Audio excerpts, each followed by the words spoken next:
Good morning, colleagues. Eoin Ronayne, General Secretary, proposing the annual report.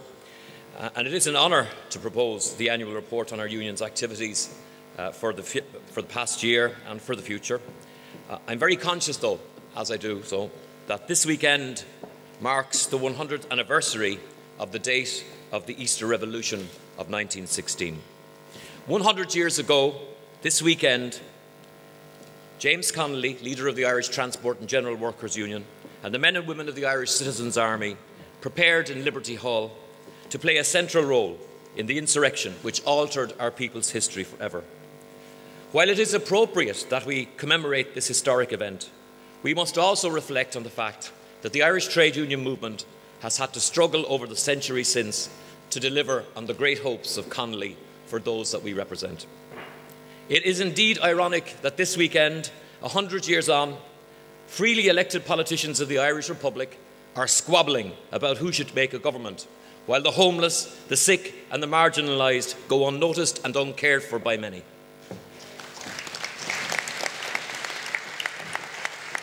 Connolly feared that the bourgeois leaders of the British imperialist state would be replaced by a homegrown equivalent, and sadly, nothing we have seen in the last few months would appear to prove him wrong.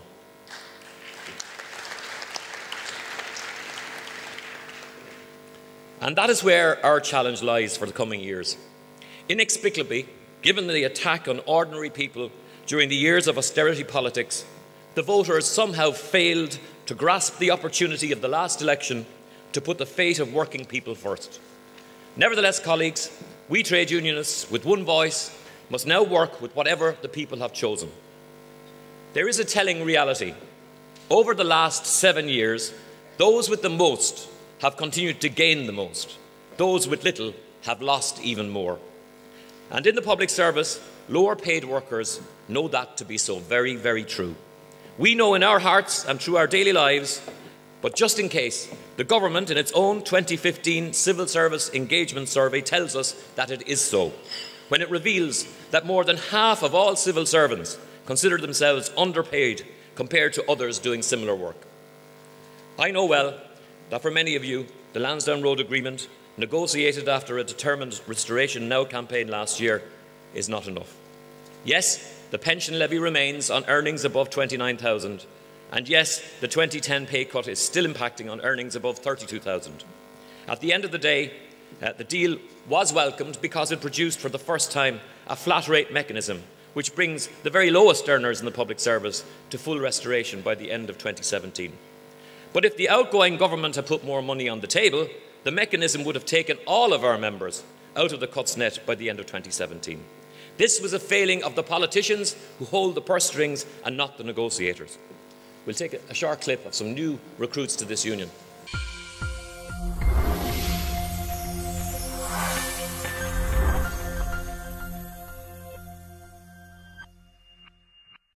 Well, I was originally living in Dublin when I first started, but then I suppose when you get down to your take-home pay, it just wasn't affordable anymore.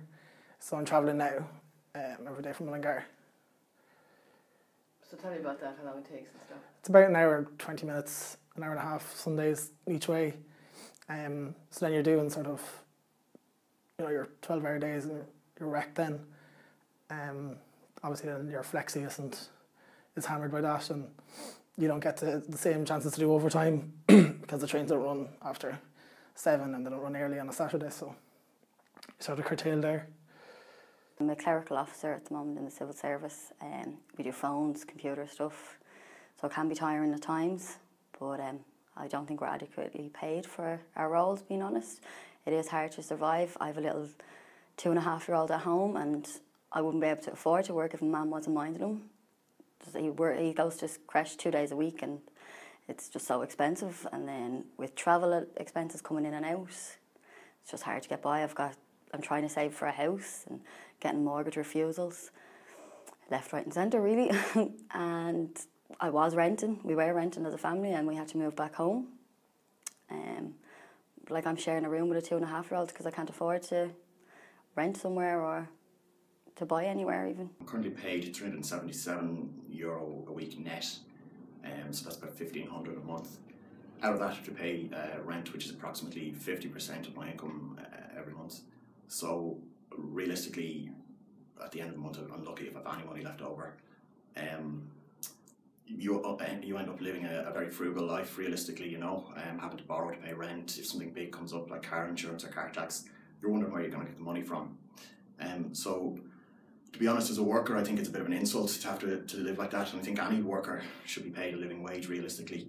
I don't see a difference between a minimum wage and a living wage.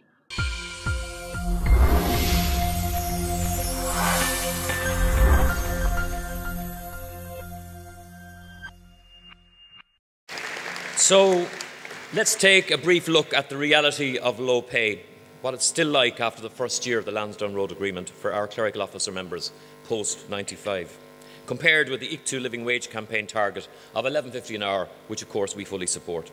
In gross pay terms, the new entrant is on £9.70 an hour, while after 5 years of yearly increment awards, he or she will still only be on £11.34 an hour.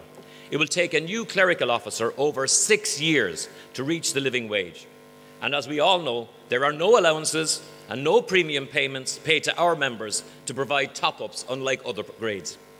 Part of this wholly unacceptable low pay structure is the imposition of an effective 10% cut on all salary points for public service workers in 2009, which sought to create a two-tier pay structure for new entrants for their entire service. This was resisted by the public service unions, but it still ended up with 2 lower points being added to the CO scale. £9.70 an hour, or £21,879 a year, is not acceptable pay for new entrants, many with post-leaving and third-level qualifications. Already, some new recruits have left in the last 12 months, citing the pay structure as the reason. There can be no place in the public service for cheap, yellow-pack labour.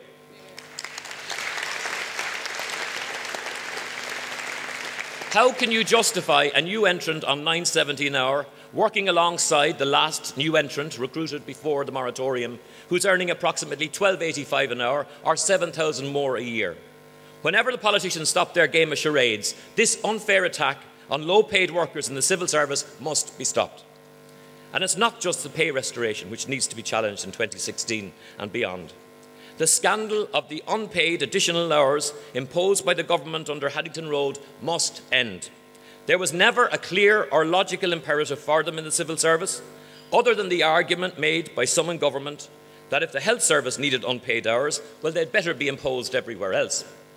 That position might be credible if it did apply everywhere, but for our members in the Garda sector, such fairness does not apply. Our members there are watching the protracted industrial relations and pay review, and close attention is indeed being paid to the application of the HRA hours agreement to some grades as against the way it applies to our grades.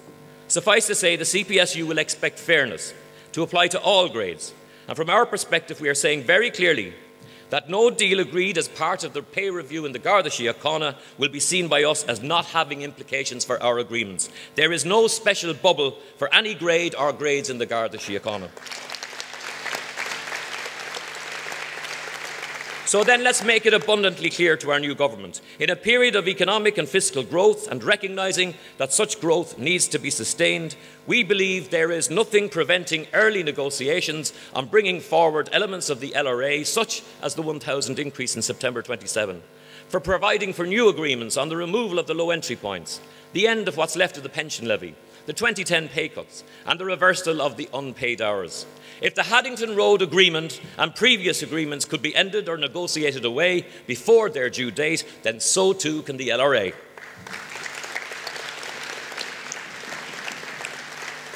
And why should any of that be considered unreasonable? And there are many out there who will say it is unreasonable.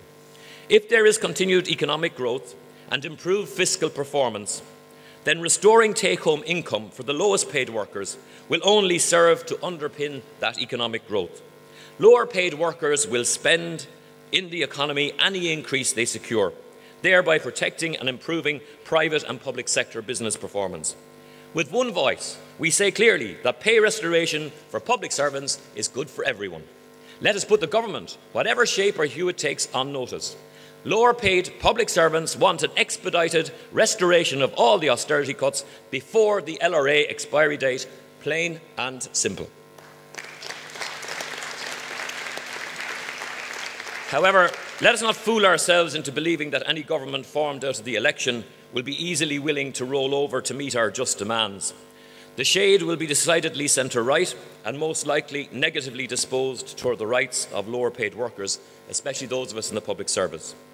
It is true to say that after years of relentless attacks on our union, which has been battered and bruised, and we've had to battle through that, our standalone report, which is an appendix to the amalgamation report to be debated later today here, paints a cold and a realistic picture of the urgent need to rejuvenate and to rebuild our organisation, not least through significant recruitment of new and former members.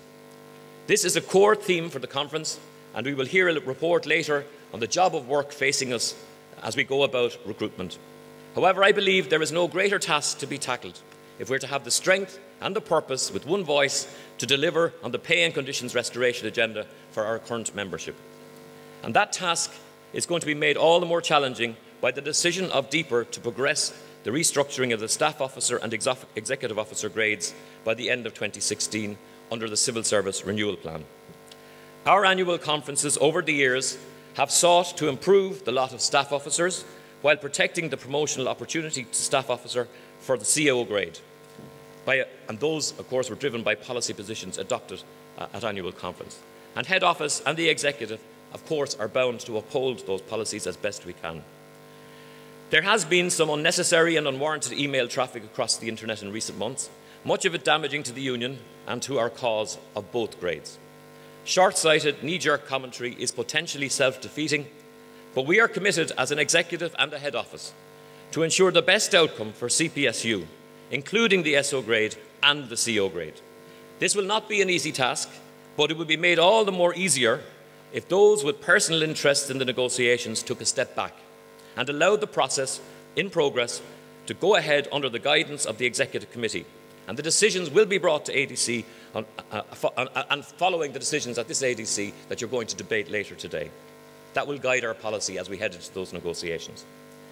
This latest development in our own organisation's history comes at a time when we are bringing to conference a very detailed analysis of where the CPSU finds itself organisationally and industrially.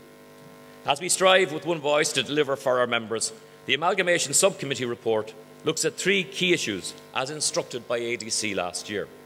Considerable work and effort has gone into the report, which will be debated later. Three options are considered.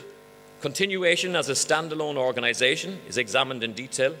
A review is provided of what a merger into Unite would involve, and a joint preliminary review of what a new public service union made up of CPSU, Impact and PSU might look like. The work is not complete. The report asks for one more year to finalise the work and to give the members the final say in a ballot when that work is complete. We have heard much in the last few months of the principles on which our republic was founded in 1916. I have always been proud of the proclamation, and I believe it should hold pride of place not only in our workplaces and homes, but in our hearts and in our minds. But it is easy to say that and not really mean it. At times, I believe it has been easy for some of our leaders to praise its sentiment at public events across the country, while failing to act on that sentiment through delivering urgent action on homelessness, household income poverty, workers' and migrants' rights, better public services such as healthcare and education, and ultimately the promise of a republic guaranteeing equality for all its citizens. Colleagues, I ask you to endorse the annual report, but in doing so, I also ask you to pledge to work tirelessly to improve the conditions of workers in the public service, but also to strive every day to protect and to deliver to our citizens the public services the men and women like Connolly and Markovich fought to secure for them. Let us speak with one voice for fairness and equality for all citizens in the workplace and in the home. Anything less is a betrayal of those who fought for a new and a better Ireland 100 years ago this weekend. Bear bua.